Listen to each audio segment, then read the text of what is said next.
তো হেল্ল' গাইছ, আজি আমি আহিছোঁ চাওক গছৰ ওপৰত। তো হেল্ল' বন্ধুসকল, গুড মৰ্ণিং। মোৰ নাম হয় দেৱাশিষ দাস। আজি এটা নিউ ব্লগলৈ আপোনালোকক স্বাগতম জনাইছোঁ। তো ব্লগটো ভাল লাগিলে লাইক ছাবস্ক্ৰাইব কৰি দিব। তো হেল্ল' গাইছ, আজি আমি আহিছোঁ চাওক গছৰ ওপৰত। পূৰা প্ৰাকৃতিক দৃশ্য ইমান ধুনীয়া। মই আহিছিলোঁ অমৰা ল'বলৈ, এই চাটনি বনাই কিনে খাবলৈ ঘৰত। চাটনি বনাই কিনে ইমান ওপৰত আছে চাওক, পূৰা গছৰ ওপৰত। এই চাওক, সেইপিনে মাছ মাৰি আছে।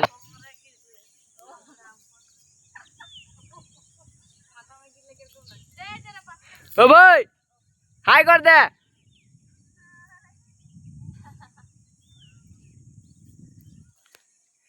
তো গাইছ ওপৰত আছোঁ এতিয়া ইমান। তো এইপিনে চাওক বাগানৰ মানুহে পাত ছিঙি আছে।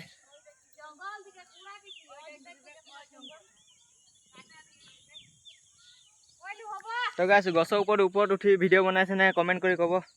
তো বন্ধুসকল, এতিয়া মই গছৰ পৰা নামিলোঁ। গছটো কিমান ওপৰত উঠি গৈছিলোঁ মই, পূৰা ইয়াত আছিলোঁ এই তলত। তো ইয়াৰ নাম হয় দাহিন।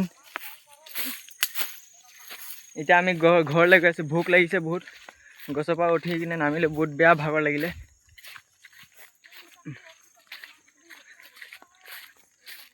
এতিয়া ঘৰলৈ গৈ আছোঁ। আমি চলাবলৈ আহিছিলোঁ নাও, তো নাওটো নাপালোঁ লোকৰ। এতিয়া ঘৰলৈ গৈছোঁ। তো ব্লগটো আজি ইমানেই আছিলে। ভাল লাগিলে লাইক ছাবস্ক্ৰাইব কৰিব।